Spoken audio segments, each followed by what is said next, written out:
Hi friends, welcome to voice of the people. Congress ప్రభుత్వం అధికారంలోకి వచ్చి 18 నెలలు పూర్తయింది. అయినా సరే విద్యాశాఖకు ఒక మంత్రిని నియమించలేదు. ప్రభుత్వ పాఠశాలల్లో విద్యా ప్రమాణాలు ప్రశ్నార్థకంగా మారుతున్నాయి. అయినా సరే ప్రభుత్వం దాని మీద దృష్టి సారించట్లేదు. అప్పుల పాలైనా సరే ప్రభుత్వ స్కూళ్లు వద్దని తమ పిల్లల్ని ప్రైవేట్ స్కూల్స్లో చేర్పించి తల్లిదండ్రులు తిప్పలు పడుతున్నా సరే ప్రభుత్వ స్కూళ్లను బాగు చేసే ఆలోచన ప్రభుత్వానికి లేదు. ఎన్నికల్లో హామీ ఇచ్చిన విధంగా విద్యారంగానికి 15% నిధులు కేటాయించలేదు. ఇలాంటి స్థితిలో తెలంగాణ ప్రభుత్వ పాఠశాలల్లో అత్యాధునిక సాంకేతికతను అందించే 6 ప్రముఖ స్వచ్ఛంద సంస్థలతో ఒక ఒప్పందం చేసుకుంది. ఇది నేల విడిచి సాము చేయడమే, రోగమొకటైతే మందొకటి వేయడమే. ఈ నేపథ్యంలో ఈ విషయాల మీద అనేక వివరాలను ఆంధ్రజ్యోతి దినపత్రిక కోసం రాసిన ఆర్టికల్లో ఎంవి ఫౌండేషన్ జాతీయ కన్వీనర్ ఆర్ వెంకటరెడ్డి గారు అందించారు. పిల్లలను ప్రేమించేవారు, ప్రభుత్వ విద్యా సంస్థ బాగుపడాలని కోరుకునే వాళ్ళందరూ తెలుసుకోవాల్సిన విషయాలివి. తెలంగాణ ప్రభుత్వం కొన్ని స్వచ్ఛంద సంస్థలతో ప్రభుత్వ పాఠశాలల్లో విద్యా ప్రమాణాలను మెరుగుపరిచేందుకు, అత్యాధునిక సాంకేతికతను అందించేందుకు దేశంలోని 6 ప్రముఖ స్వచ్ఛంద సంస్థలుగా పేర్కొంటూ నందన్ నీలేకని స్థాపించిన ఏక్ స్టెప్ సంస్థ, physics Wallah, Khan academy, Prajwala foundation, Pi Jam foundation, ఇంకా ఎడ్యుకేట్ గర్ల్స్ అనే సంస్థలతో మెమొరాండమ్ ఆఫ్ అండర్స్టాండింగ్లకు సంతకం చేసినట్లు తెలిసింది.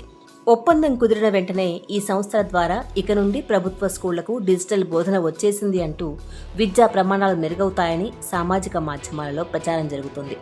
ముందుగా రాష్ట్రంలోని విద్యా సమస్యలకు పరిష్కారం స్వచ్ఛంద సంస్థలు చేయలేవని గ్రహించాలి. ప్రభుత్వాలకి తమ అనుభవాలను తెలియజేస్తూ ప్రభుత్వ విధానాల్లో మార్పుకు సహాయపడవచ్చు. అంతేగాని స్వచ్ఛంద సంస్థలు ప్రభుత్వానికి ప్రత్యామ్నాయం కాదని గ్రహించాలి. లక్షలాది మంది విద్యార్థులకు నాణ్యమైన విద్యను చట్టబద్ధంగా అందించడం ప్రభుత్వాల బాధ్యత అని గుర్తించాలి. క్షేత్రస్థాయిలో మన రాష్ట్ర పాఠశాలల దుస్థితిని కానీ, డిజిటల్ విద్యను అందుకునే పరిస్థితులు కానీ, వ్యవస్థ ఎదుర్కొంటున్న సమస్యలను కానీ రాష్ట్ర ప్రభుత్వం గత 10 సంవత్సరాల నిర్లక్ష్యాన్ని కానీ గమనంలోకి తీసుకున్నట్లు కనిపించడం లేదు. విద్యా ప్రమాణాలు ఈ ఒప్పందాలతో విద్యా వ్యవస్థలో ఉన్న సమస్యలన్నీ పూర్తిగా మారిపోతాయని భావించలేం. సంక్షోభం నుంచి విద్యా వ్యవస్థను బయటపడేయడానికి తెలంగాణ విద్యా కమిషన్ ఏర్పాటు చేసిన ప్రభుత్వం, కమిషన్ వివిధ వర్గాలతో విస్తృత స్థాయి చర్చలు జరిపి ఇవ్వబోతున్న సిఫార్సుల మీద దృష్టి పెట్టవలసిన అవసరం ఉంది. తెలంగాణలో విద్యా వ్యవస్థ తీవ్రమైన సంక్షోభంలో ఉంది. మౌలిక సమస్యలను పరిష్కరించాల్సిన ప్రభుత్వం అసలు మూల కారణాలను దృష్టిలో పెట్టకుండా కొత్త ఆలోచనలు తీసుకురావటం బాధాకరం. సాంకేతిక పరిజ్ఞానం, ఇతర కొత్త మార్గాలు అవసరమే, కానీ అవి ప్రాథమిక విద్యకు ప్రత్యామ్నాయం కావు. తెలంగాణలో చాలామంది పిల్లలు ఇప్పటికీ చదవటం, రాయటం వంటి ప్రాథమిక నైపుణ్యాల్లో వెనుకబడి ఉన్నారు. విద్యా వ్యవస్థలో మౌలిక లోపాలను తొలగించడంపై దృష్టి పెట్టాలి. ఆ తర్వాత మాత్రమే ఇతర చర్యలను పరిశీలించాలి. జూన్ 12వ తేదీన తెరిచిన పాఠశాలలు ఎన్నో సమస్యలతో ప్రారంభమయ్యాయి. ఈ సమస్య పట్ల తక్షణమే దృష్టి సారించాల్సిన అవసరం ఉంది. రాష్ట్రంలో ఒకే ఉపాధ్యాయులతో నడుస్తున్న పాఠశాలలు జోగులాంబ, గద్వాల జిల్లా గట్టు మరియు కేటిదొడ్డి మండలాలలో దాదాపు 200కు పైగా టీచర్లు కావాలని తల్లిదండ్రులు ఆందోళన చేపట్టారు. ముఖ్యమంత్రి గారికి వేల ఉత్తరాలు రాశారు. హైదరాబాద్లో 713 పాఠశాలలకు 267 పాఠశాలలు అద్దె ఇళ్లలో, కమ్యూనిటీ హాళ్లలో నడుస్తున్నాయి. అద్దెలు చెల్లించని కారణంగా పాఠశాలను ఖాళీ చేయాలని ఒత్తిడి వస్తున్నాయి. రాష్ట్రంలో 5,895 పాఠశాలలు ఒకే టీచర్ నిర్వహిస్తున్నారు. ఈ పాఠశాలల్లో 88,429 మంది విద్యార్థులు నమోదై ఉన్నారు. ఈ ఒకే టీచర్తో ఈ పాఠశాలలో నమోదైన విద్యార్థులకు బోధన జరగటం కష్టమైన పని. గురుకుల పాఠశాలలు అద్దె భవనాల్లో నడుస్తున్నాయి. భవనాల యజమానులకు అద్దె చెల్లించని కారణంగా ఖాళీ చేయాలని ఒత్తిడి. అలాగే రాష్ట్రంలో తరగతి వారి అభ్యాసన సామర్థ్యాలు అందించడంలో చాలా వెనుకబడి ఉన్నాం. గ్రామీణ ప్రాంతాలలో రవాణా సౌకర్యాలు లేక విద్యార్థులు విద్యకు దూరమవుతున్నారు. చాలా ఇబ్బందులతో పాఠశాలలకు వెళ్తున్నారు. చాలా పాఠశాలలు ఏళ్లకేళ్లు మరమ్మతులు లేక పెచ్చులుడిపోతూ విద్యా సంవత్సరానికి స్వాగతం పలికాయి. మన ఊరు మనబడి, బస్తీ పనుల బిల్లులు రాక సగంలోనే ఆగిపోయాయని అమ్మ ఆదర్శ పాఠశాల కమిటీలు చేపట్టిన పనులు పూర్తి కానేలేదు. చాలా పాఠశాలల్లో కాంట్రాక్టులకు బిల్లులు మంజూరు కానందున సగంలోనే పనులు ఆపివేసిన స్కూల్ భవనాలు ప్రతి మండలంలోనూ ఉన్నాయి. కొన్ని పాఠశాలల్లో అవసరానికి మించి ఉపాధ్యాయులుంటే మరికొన్ని పాఠశాలల్లో ఉపాధ్యాయుల అవసరం ఉంది. ఈ స్థితిగతులపై సామాజిక కార్యకర్తలతో పాటు తల్లిదండ్రులతో, ఉపాధ్యాయులతో జిల్లావారీ సమీక్షలు నిర్వహించాలి. గత 2-3 సంవత్సరాలుగా పాఠశాల విద్యా కమిటీల ఏర్పాటు జరగలేదు. వాటిని ఏర్పాటు చేయాలి. ఇలా విద్యా వ్యవస్థలో పలు అంశాలను అమలు చేయాలి. సాంకేతిక నైపుణ్యాలు లేదా కృత్రిమ మేధస్సు, స్టెమ్ శిక్షణలు అందుకోవడానికి ముందుగా విద్యార్థులందరికీ రాయడం, చదవటం, కనీస స్థాయి లెక్కలు అన్ని తరగతుల వారికి అందించిన తర్వాతనే స్వచ్ఛంద సంస్థలతో కుదుర్చుకున్న ఉద్దేశాలు నెరవేరుతాయి. ముఖ్యంగా టీచర్ల అనుభవాలను, వారి ఆలోచనలను ఈ మొత్తం ప్రక్రియలో పరిగణలోకి తీసుకోవాలి. ఎంత మంచి ఉద్దేశంతో మొదలుపెట్టినా అంతిమంగా టీచర్ల నైపుణ్యతలు మరియు వారి సంసిద్ధత చాలా అవసరమని ముఖ్యమంత్రి గారు, విద్యాశాఖ అధికారులు గుర్తించాలి.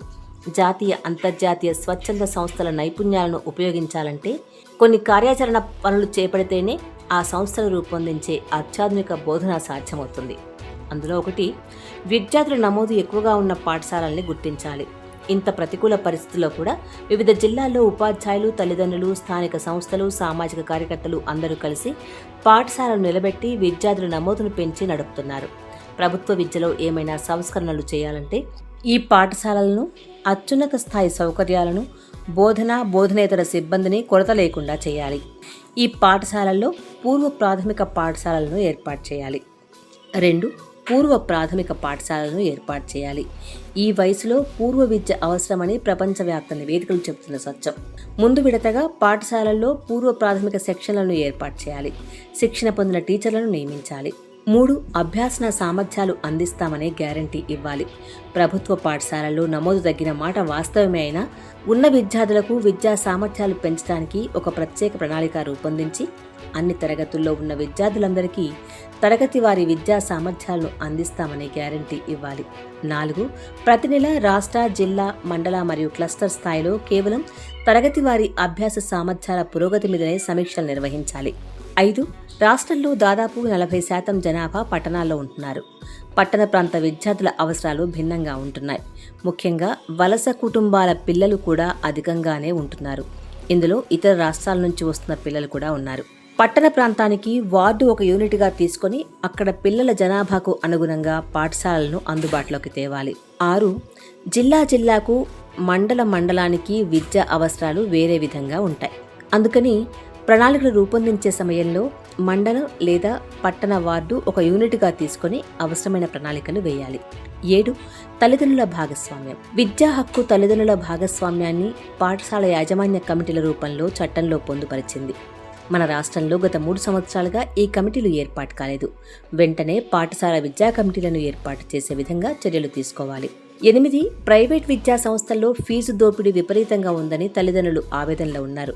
విద్యా సామర్థ్యాలు అందించడంలో కూడా మెరుగైన ఫలితాలు లేవని పలు నివేదికలు తెలియజేస్తున్నాయి. ప్రైవేట్ విద్యను నియంత్రించడానికి స్వయం ప్రతిపత్తి గల కమిషన్ను వేయాలి. చివరిగా చెప్పేదేంటంటే, రాష్ట్రంలో విద్యా ఎమర్జెన్సీ ఉందని గమనించాలి. యుద్ధ ప్రాతిపదికగా దిద్దుబాటు చర్యలు చేపట్టాలి. కేవలం అధికారుల నివేదికలకే పరిమితం కాకుండా క్షేత్రస్థాయి స్థితిగతులను అంచనా వేయాలి. రాష్ట్రంలో విద్యా సంస్కరణలకు ఏర్పాటు చేసిన విద్యా కమిషన్ రాష్ట్ర వ్యాప్తంగా సమాజంలో వివిధ వర్గాలతో సంప్రదింపులు, సమావేశాలు నిర్వహించి పలు సూచనలు చేసింది. ఈ సూచనలకు అనుగుణంగా విధానాలు రూపొందించాలి. రోజుకో కొత్త ఆలోచనలు, కొత్త విధానాలు శాశ్వత పరిష్కారాలు చూపించవు.